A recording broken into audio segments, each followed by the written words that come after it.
Okay, Josh, when your audience is ready. I think I'm ready. All right.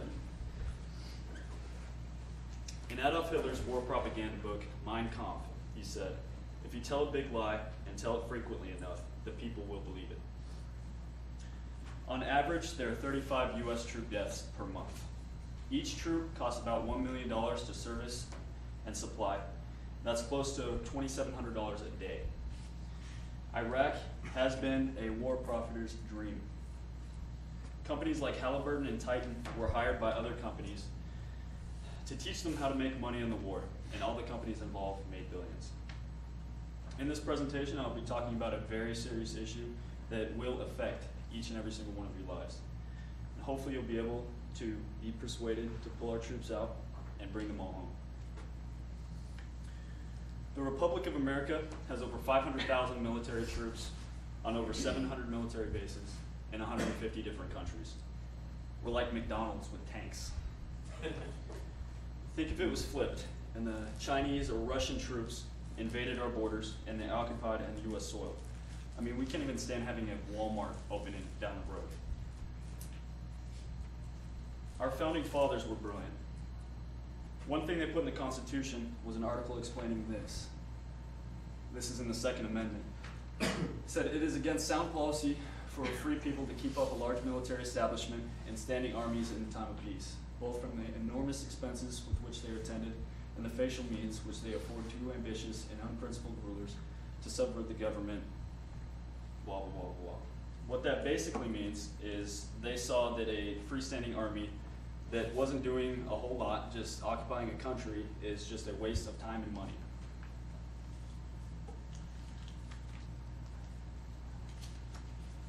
For the cost of the war, we could have provided health care for every man, woman, and child in America.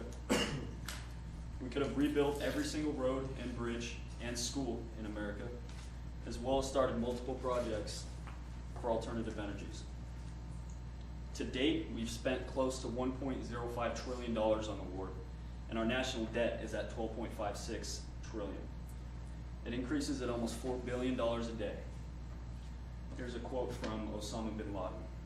"We may not win this war, but we will bankrupt the Americans trying." We all remember 9/11. On that morning, close to 3,000 US civilians died in New York. In law, there's something called proportionality. It's if somebody takes your bike, you can't kill them. It's out of proportion to the crime. Since 2001, 600,000 Iraqi and Saudi citizens have lost their life. So here's the biggest question. Why did we invade Iraq? Well, in case you didn't know, the bin Laden family made their fortune off of their construction company in the Middle East. Back in the days of George Bush Sr., we gave them a contract to build army bases all over the Middle East. And that's how they made their fortune. When it was over, the Bush and Saudi royals called each other by their names, Bandar Bush or Bush Bandar. So they were buddies, and their families were tied together.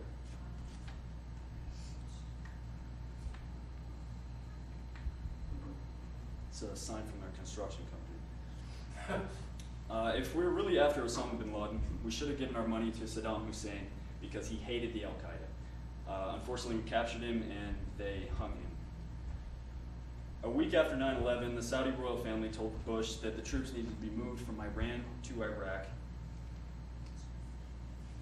due to their ongoing civil wars. So we packed up and we suddenly decided that Saddam Hussein was a bad guy, and we invaded for weapons of mass destruction. Every political scientist knows that Osama is in one of three places. He could be in Pakistan or possibly Pakistan. He might also be in Pakistan, but they're not 100%. Here's a quote from Dean Darris. He's a political scientist. He said, "As you become experts of anything, the little pieces will come together like a jigsaw. These issues literally affect all of our lives." Just so you know, we aren't the only ones in Iraq. China and India are with us fighting over the oil fields. If you've ever been to India, they used to walk around everywhere, and if you've ever been to China, they ride bikes. I've never been to either, but I've been told this. However, with the U.S. exporting all of our jobs, both the country's lifestyles have increased, and they now drive more cars. These two countries have next to no petroleum resources at all. They're what's known as resource poor. This is the Indians walking around, and here's the Chinese riding bikes. There's a company called OPEC. It's called Oil Producing and Exporting Countries, which is mainly comprised of Iraq, Iran, and Saudi Arabia. Right now, just so you guys know, all the oil is bought with the US dollar.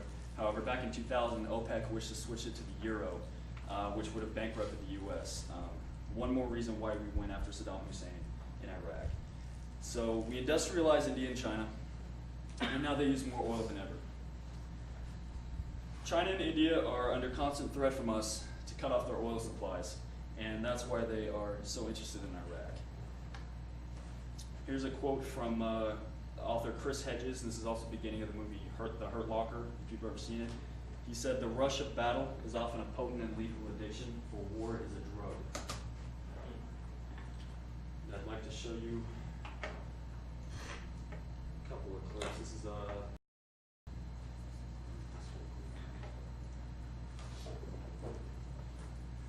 what is our solution?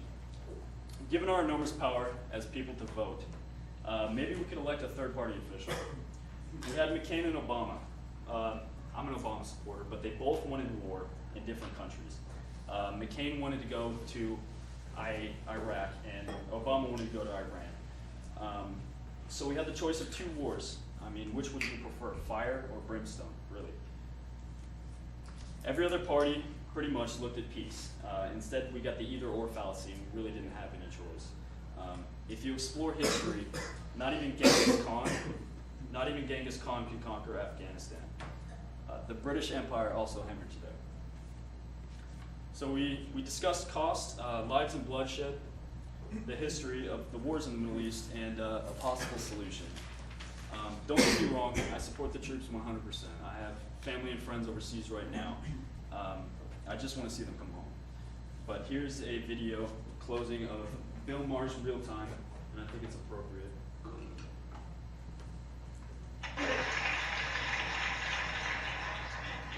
And finally, new rule in 2 parts. A, you can't call yourself a think tank if all your ideas are stupid. And B, if you're someone from one of the think tanks that dreamed up the Iraq War and who predicted that we'd be greeted as liberators and that we wouldn't need a lot of troops, and that Iraqi oil would pay for the war, that the WMVs would be found, that the looting wasn't problematic, that the mission was accomplished, that the insurgency was in its last throes, that things would get better after the people voted, after the government was formed, after we got Saddam, after we got his kids, after we got Sarkawi, and that the whole bloody mess wouldn't turn into a civil war, you have to stop making predictions.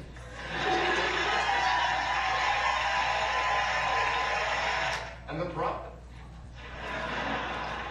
Richard Pearl thought we could win Iraq with 40,000 troops. Paul Wolfowitz predicted in 2003 that within a year the grateful people of Baghdad would name some grand square in their fine city after President Bush. And he was right when he said they'd be waving American flags. They were on fire.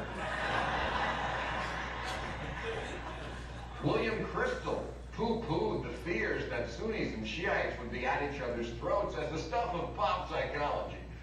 Right, and having your head chopped off is just a quick way to drop 11 pounds. Crystal, of course, is revered by much of the right because he was Dan Quayle's chief of staff and was known as Quayle's brain. You know that. Which sounded impressive until I remembered Dan Quayle didn't have a brain. And now Mr. Crystal proposes immediate military action against Iran, predicting the Iranians will thank us for it. Hey, you know what, Nostradamus? Why don't you sit this one out?